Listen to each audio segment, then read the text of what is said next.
tahu-tahu mengundang penceramah radikal. Nah, hati-hati. Saya nggak punya data yang radikal.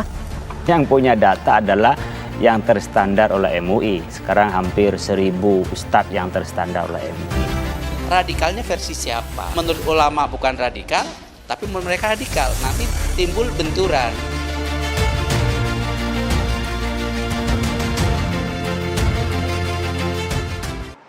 Iya, baik. Bismillahirrahmanirrahim. Assalamualaikum warahmatullahi wabarakatuh. Waalaikumsalam warahmatullahi wabarakatuh. Yang pertama, ini soal kategori ya, radikal, moderat. Secara agama, kita memang tidak diperintahkan untuk menjadi seorang muslim yang radikal. Sebagaimana juga kita tidak diperintahkan untuk menjadi muslim yang moderat. Yang pasti bahwa kita ini diminta untuk menjadi muslim yang bertakwa kepada Allah dengan takwa yang sebenar-benarnya. Ittaqullaha haqqa tuqatih. Kemudian kita juga diperintahkan untuk menjadi muslim yang kafah. Udhulu fis-silmi kafah. Takwa itu oleh para ulama diartikan sebagai fi'lul wajibat wa tarkul muharramat. Melaksanakan semua kewajiban dan meninggalkan semua yang dilarang. Kalau digabungkan dua perintah itu, maka takwa itu bisa diartikan melaksanakan seluruh kewajiban, tak terkecuali. Semua yang masuk ke kewajiban itu sebagai konsekuensi dari seorang muslim yang bertakwa itu semestinya dilakukan, dan semua yang dilarang itu semestinya ditinggalkan. Itu dari sisi agama. Nah, pertanyaannya sekarang, kalau kita ini menjadi muslim yang bertakwa dengan takwa yang sebenar-benarnya dan menjadi muslim yang kafah, sungguh-sungguh kafah, ini mau disebut apa? Mau disebut moderat atau mau disebut radikal? Kalau mau disebut moderat, silakan. Mau disebut radikal, pertanyaannya sekarang adalah radikal dalam pengertian apa?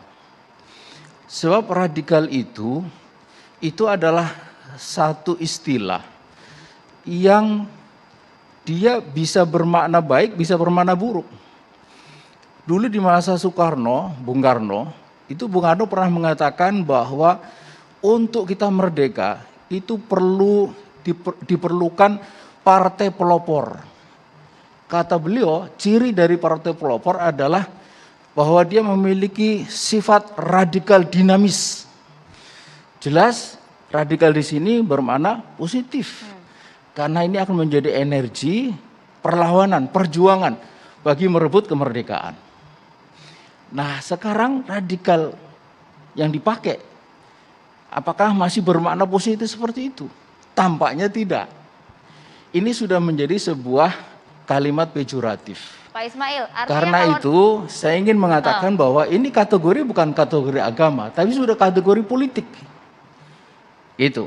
Sebagai kategori politik, maka dia pasti bergantung kepada perspektif politik, tergantung kepada pandangan politik, kepada kepentingan politik, dan bahkan juga kepada ideologi politik. Yang maksud Anda kepentingan politik di sini dalam arti apa ya? Apa yang dilakukan oleh, sebutlah nama-nama yang ada di sana itu dari dulu sampai sekarang itu sama. Kenapa baru sekarang mereka disebut radikal? Padahal isi ceramahnya sama. Itu menunjukkan bahwa ini soal kacamata. Apa yang dulu dianggap biasa sekarang menjadi tidak biasa. Ini soal kacamata, soal perspektif politik. Dan saya kira kita semua tahu bahwa ini semua terjadi kan setelah konstatasi Pilkada DKI 2017. Sebelum itu kita baik-baik aja kok. Gitu. Nah, karena itulah maka yang patut dipertanyakan itu bukan soal soal para penceramah itu, tetapi kategori radikal dan moderat itu yang harus dipertanyakan. Secara pribadi, ada apa? Pak Ismail apakah masuk dalam kategori tersebut? Karena dalam kategori tersebut dianggap yang anti pemerintah, Pak. Yang berseberangan, yang kontra dengan Pancasila. Apakah Pak Ismail mengakui Pancasila atau tidak? Ceramahnya, substansinya bagaimana? Itu butuh penegasan juga dari Pak Ismail Yusanto. Ini saya ingin kutipkan. ADART Hizbut Tahrir. Yang ini resmi dulu. Masuk ke Kumham. Kementerian Hukum dan HAM. Masuk dan karena itu kemudian kita mendapatkan status BHP. Di dalam bab 2, identitas, asas, dan sifat. Pasal 4, identitas dan asas. Hizbut Tahrir Indonesia adalah gerakan dakwah Islam berasas Islam. Karena dia dakwah Islam, pasti asasnya Islam, kan gitu. Di dalam negara kesatuan Republik Indonesia yang berdasarkan Pancasila dan Undang-Undang Dasar 1945 itu tersebut di dalam Artinya ADART personal kita. Anda seorang Ismail Yusanto Iya, ini sudah jelas. tidak kayak anti gini. Pancasila ya? Pandangannya sudah sangat jelas gitu loh. Kayak gitu. Nah, karena itu dan ini ada sejak 2014 ketika Undang-Undang Ormas itu terbit. Itu. Baru kemudian dipersoalkan belakangan. Padahal secara substansi kita melihat bahwa tidak ada hal yang bisa disebut sebagai yang dikatakan di dalam Undang-Undang Ormas itu paham yang bertentangan Pancasila. Karena paham yang bertentangan dengan Pancasila di sana itu diartikan sebagai paham Marxisme, Leninisme, kemudian komunisme. Dulu ada sosialisme, tapi kan kemudian dihapus. Gitu. Nah, bukti bahwa ini semua adalah kepentingan politik. Undang-undang ormas yang sedemikian rupa itu kemudian dirubah menjadi Perpu, melalui Perpu, dan dari situlah kemudian masuk kepentingan politik untuk tujuan membubarkan HTI ini. Jadi jelas sekali bahwa itu kategori-kategori politik, bukan kategori agama. Nah, ketika kategori politik dipakai untuk menilai kegiatan agama, pasti dia bermasalah. Itu mestinya kegiatan agama itu dinilai dengan kategori agama. Tujuannya apa, Pak? Kalau ini masuk kategori politik, apakah membunuh karakter para penyair kebaikan, maksud kami para penyeru kebaikan yang Dan ada di juga tanah air ini, menyesalkan atau masyarakat. apa? Iya, pasti. Sesaat lagi Pak Ismail dijawab. Kami Pasti. harus jeda dulu, hanya di catatan demokrasi, pemirsa. Dipastikan. Oh iya, maaf. Iya. Jadi sebentar sebelum masuk ke situ, saya ingin menyatakan sependapat dengan apa yang disampaikan oleh Pak Anwar Abbas tadi itu. Jadi kita ini sebagai seorang muslim itu punya kewajiban untuk, kalau di dalam Al-Quran itu disebutkan ud'u ila sabili rabbika bil hikmah, itu. Serulah manusia ke jalan Tuhanmu dengan hikmah, maknanya dengan hujah, dengan argumen. Argumen hujatul baligh, argumen yang kokoh, yang kuat itu argumen yang berdasarkan kepada Al-Quran dan As-Sunnah itu. Jadi saya kira ini standing position yang mesti dipahami dan juga mesti diakui dan ditaati oleh setiap muslim, karena ini perintah Al-Quran itu. Nah, berdasarkan itulah maka kemudian mestinya kita bisa memahami kenapa orang itu misalnya mengkritik pemerintah. Karena itu kewajiban amar ma'ruf nahi munkar, tadi sudah disebut. Itu justru harus diperspektifi, harus dipahami sebagai bentuk kepedulian, bahkan kecintaan kepada bangsa dan negara ini. Bayangkan kalau pemimpin ini dibiarkan jalan, terus salah dibiarkan segala macam. Ini bisa membawa bangsa dan negara yang luar biasa besarnya ini ke jurang kehancuran itu. Jadi harus dipahami seperti itu. Karena itu maka saya kira kriteria yang tadi disebut itu mesti harus diletakkan secara tepat. Kritik itu satu bagian dari amar ma'ruf nahi munkar. Tidak boleh dipahami sebagai yang dikatakan anti itu. Karena anti ini itu kan sesuatu yang sudah kategorial sebagai sikap politik kan gitu. Begitu juga dengan yang disebut tadi poin nomor 1, pro khilafah. Lu khilafah itu bagian dari ajaran Islam.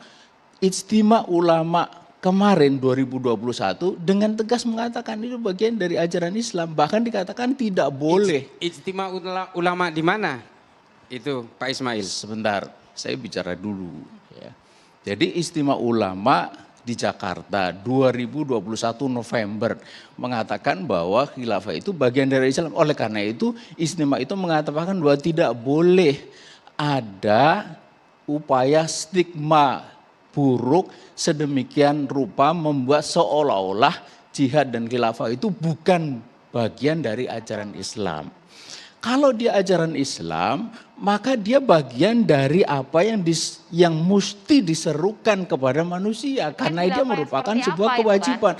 Nah, kalau khilafah seperti apa itu sudah fase berikutnya lagi. Disitulah sebenarnya kita memerlukan ruang dan waktu untuk mendiskusikan topik-topik semacam Pak ini. Ismail tapi mengakui sistem pemerintahan, mengakui Pancasila, sila pertama jelas keturunan Yang Maha Esa. Ya, Apakah jadi itu diakui begini, semua? ini ada dua hal yang saya kira penting untuk kita pahami.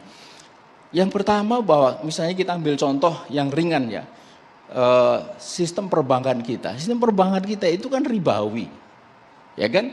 Di dalam Islam itu ada jelas sekali disebut wa halallahu bai'a wa harrama riba.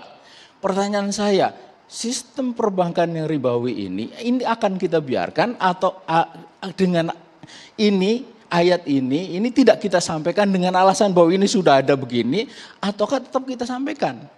Mestinya tetap kita sampaikan bahwa riba itu haram. Bahwa kemudian sistem ini masih berjalan seperti ini terus, ini fakta-fakta politik, sosial politik yang dia merupakan produk atau hasil dari dinamika masyarakat. Jadi perlu khilafah gitu. Sebentar dulu. Enggak, ini kalau Saya itu belum selesai. Untuk mengeliminasi semua sistem ini lalu perlu khilafah gitu kan? Kita berikan waktu yang sama. Loh, enggak, ini Ada saya pertanyaan tanya lagi? gitu loh. Ini kan ujungnya akan ke sana nih. Saya diminta untuk memberikan penjelasan. Saya menjelaskan dulu, gitu, ya kan? Nah, jadi Poinnya poinnya adalah bahwa ini perubahan itu adalah produk dinamika masyarakat. Sebagaimana dulu Orde Baru melarang kerudung di SMA. Tapi kan ini terus didakwahkan. Akhirnya 11 tahun kemudian itu diterima sebagai bagian integral dari seragam SMA, SMP, bahkan SD. Bisa langsung ke intinya, Pak Ismail jawab pertanyaan dari Pak Islah tadi. Jadi ini dakwah. Kalau dakwah dibiarkan dakwah. Nah, kemudian masyarakat menerima atau tidak, itu soal kedua. Karena kewajiban kita memang menyampaikan gitu. Andai misalnya publik itu atau masyarakat menolak, kan kita juga tidak bisa memaksakan. Benar gak? Oke. Gitu. Tetapi yang terjadi sekarang ini belum apa-apa sudah dilarang. Kalau sudah dilarang, lalu bagaimana masyarakat paham? Ada Ya kan? sanggahan yang disampaikan tadi Anda tidak Kalau demokrasi. ketika tidak paham, ketika dihentikan, lalu mereka memframing dan mendiskreditkan paham itu, sementara kita tidak punya kesempatan untuk menjelaskan gitu. Ada sanggahan Pak? Begitu juga dengan soal demokrasi gitu. Demokrasi itu bergantung kepada kita ini memahami Jadi demokrasi iya atau sebagai tidak apa? Sebagai apa? Apakah dia itu sebagai metode pemilihan pemimpin, ataukah dia itu satu paham yang mengatakan bahwa kedaulatan dalam arti hak untuk menetapkan halal haram, benar salah itu di tangan rakyat melalui wakil-wakilnya. Baik. Kita Pak tahan Ismail, dulu Kalau dulu itu yang begitu. dimaksud, Ya. memang jelas sekali itu tidak sesuai dengan ajaran Islam. Oke, kita Ajaran tahan di Islam situ, Pak mengatakan Ismail. bahwa halal Catatan dan haram demokrasi akan kembali untuk itu Anda berdasarkan sesaat lagi pemirsa. Baik, kita langsung ke Pak Ismail tadi. Ini sudah terlanjur nyebar, Pak. Ini apakah menurut Bapak pembunuhan karakter, Bapak perlu mengklarifikasi sikapnya seperti apa? Anda Pak merasa Ismail? begitu? Iya, ini dikeluarkan oleh someone tidak jelas itu. Karena itu kita mau klarifikasi bagaimana gitu. Tapi menurut saya yang paling penting adalah soal kriteria tadi itu. Menurut saya itu harus diklarifikasi, harus diperjelas. Sebab kalau seperti itu saja itu di dalamnya ada banyak masalah yang tadi sebagiannya saya sependapat sudah disampaikan oleh Pak Anwar Abbas. Nah tapi lepas daripada itu saya ingin mengatakan juga begini bahwa isu ini radikal ini menurut saya nggak nyambung dengan apa yang tengah dihadapi oleh bangsa dan negara ini. Tadi saya kira kita sudah nonton bareng-bareng, ada KKB, ya nembak 8 orang, itu yang melakukan bukan orang-orang radikal itu. Lalu ada sekian banyak ibu-ibu antri 4-5 jam untuk sekedar mendapat 1 liter minyak goreng. Ini negara produksi CPO-nya itu 46 juta ton. Sementara untuk konsumsi sebagian dari ibu-ibu itu kurang dari 17 ton. 17 juta ton. Kemana yang sebagiannya itu? Kenapa bisa hilang begitu? Ini persoalan konkret. Lalu kenapa tiba-tiba kemudian ini pejabat pada ngangkat soal ini, presiden juga soal itu gitu. Seperti seolah-olah ini problem negara ini ditimbulkan oleh radikal ini. Artinya Korupsi BNPT siapa yang harus melakukan? profiling juga. Korupsi, koruptor itu siapa yang melakukan? Sebagian dari mereka yang kemarin dulu itu mengatakan saya Indonesia, saya Pancasila. Ternyata OTT. Dia bukan Pak radikal. Ismail. Karena itu menurut saya ini penting untuk energi bangsa ini difokuskan kepada persoalan-persoalan yang tengah dihadapi oleh negara ini gitu. Begitu juga dengan liberalisme ekonomi, ya segala macam itu yang membuat sumber daya alam itu lebih banyak dinikmati oleh Kami segelintir sudah tangkap orang. Pak Ismail. Kalau gitu responnya Mas Islah.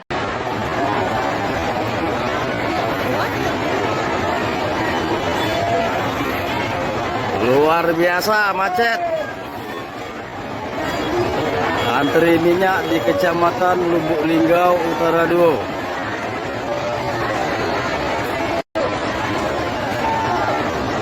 Stok yang tersedia 1.200 kilo.